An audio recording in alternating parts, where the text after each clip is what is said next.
Sir if a student has given PCM in CVT और stream change करना चाहता है तो normalise marks PCM will be calculated? Yes.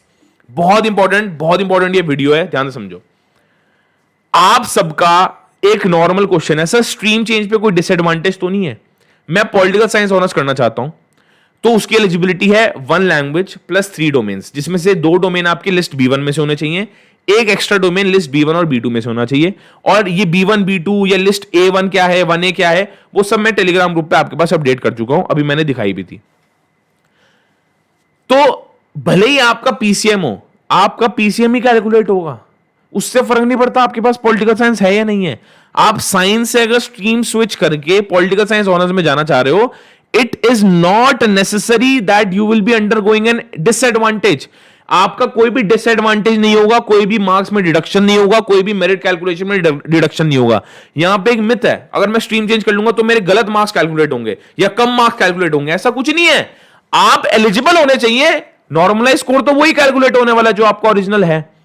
आपका नॉर्मलाइज स्कोर तो वही कैलकुलेट होने वाला है जो आपका ओरिजिनल आया है मार्कशीट के अंदर। इससे फर्क नहीं पड़ता कि आप स्ट्रीम स्विच कर रहे हो नहीं कर रहे हो। कॉमर्स का बच्चा कल को बीए प्रोग्राम करता है, अब बीए प्रोग्राम का मतलब वो तो बैचलर ऑफ आर्ट्स है जी, बीए प्रोग्राम का मतलब वो तो ह्यूमैनिटीज है, इसका मतलब उसका स्कोर में रिडक्शन हो जाएगा? नहीं, उसने जो कॉमर्स के सब्जेक्ट्स पढ़े हैं वही होने वाला है, उसकी मेरिट कैलकुलेट वैसी ही होगी। इसमें कोई सेकंड थॉट आपका होना ही नहीं चाहिए।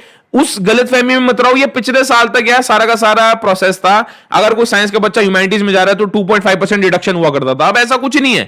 कोई साइंस का बच्चा ह्यूमैनिटीज में जा रहा है 2.5% डिडक्शन था, कॉमर्स का बच्चा ह्यूमैनिटीज में जाता था 2.5% डिडक्शन हुआ करता था। अगर मान लो पिछले साल तक की बात कर रहा हूं, अगर मान लो पहले आपको सोशियोलॉजी ऑनर्स करनी थी डीयू से, तो आपके पास सोशियोलॉजी होनी कंपलसरी थी क्लास 12 में।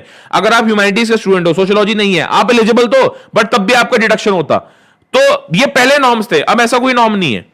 अब तो सीयूईटी आने के बाद इंटरचेंजिंग ऑफ योर स्ट्रीम्स, अगर आप साइंस के हो कॉमर्स में जा सकते हो, ह्यूमैनिटीज में जा सकते हो, कॉमर्स के हो साइंस में जा सकते हैं, बट कॉमर्स का बच्चा कॉमर्स में जा सकता है, ह्यूमैनिटीज में जा सकता है, ह्यूमैनिटीज का बच्चा कॉमर्स में बीकॉम प्रोग्राम में जा सकता है, साइंसेस कोर्सेज में ऑटोमेटिकली ही और she is not eligible. But उस केस में जब आपकी मेरिट कैलकुलेट होगी नॉर्मलाइज स्कोर में, तो डिडक्शन होने के कोई भी प्रोस्पेक्ट्स नहीं है। बिल्कुल मत समझना कि मैं स्ट्रीम चेंज कर लूंगा, स्ट्रीम स्विच कर लूंगा तो डिडक्शन तो नहीं हो जाएगी। डिडक्शन कुछ नहीं होने वाली, ये मैं आपको लिख के दे रहा हूं, लिखवा लो मेरे से, मेरी गारंटी ले लो यार, कोई भी डिडक्शन नहीं होगी। तो इस बात पे बिल्कुल भी निश्चिंत रहो कि डिडक्शन तो नहीं हो जाएगी। डिडक्शन नहीं होगी, दैट इज माय प्रॉमिस, मैं आपको लिख के दे रहा हूं, कोई डिडक्शन नहीं होने वाली आपकी। चलो सर, लेकिन मैथ्स वाले तो लटक गए ना, क्यों? हाँ, I agree in that, maths वाले लटक गए क्योंकि मैथ्स में कम स्कोर पे ज्यादा परसेंटाइल आ रही थी। मैं अग्री करता हूं। जैसे मान लो एक सब्जेक्ट है पॉलिटिकल साइंस, उसकी 100 परसेंटाइल, ध्यान से समझना, उसकी 100 परसेंटाइल 198 पे, एक एग्जाम्पल के तौर पे बता रहा हूं, और यही एक डोमेन है मैथमेटिक्स, उसकी 100 परसेंटाइल आपकी 135 या 140 पे है। तो ये दोनों एनालिसिस क्या बोलते हैं कि मैथमेटिक्स का जो डोमेन था वो कंपैरेटिवली ज्यादा हार्ड आया था, मैथमेटिक्स का डोमेन कंपैरेटिवली ज्यादा हार्ड आया था।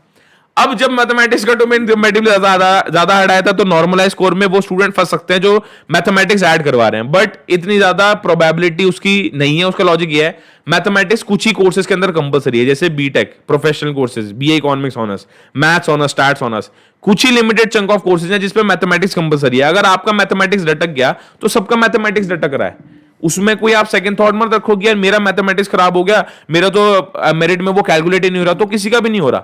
सिर्फ तब कैलकुलेट होगा जब mathematics is compulsory for you to add in your merit calculation, जो भी प्रोग्राम में आप अप्लाई करना चाह रहे हो। जैसे इकोनॉमिक्स ऑनर्स एक प्रोग्राम है जिसमें मैथ्स कंपलसरी है, बीएमएस, बीबीई, बीबीएफआईए, बीटेक अगर आप दिल्ली यूनिवर्सिटी से करना चाह रहे हो, मैथमेटिक्स ऑनर्स अगर आप करना चाह रहे हो, स्टार्स ऑनर्स अगर आप करना चाह रहे हो, इनमें मैथमेटिक्स कंपलसरी है। अदरवाइज मैथमेटिक्स का कोई जेन्युइन वो नहीं है एलिजिबिलिटी की, अगर आपके पास मैथमेटिक्स होगी तभी हम आपको एडमिशन देंगे।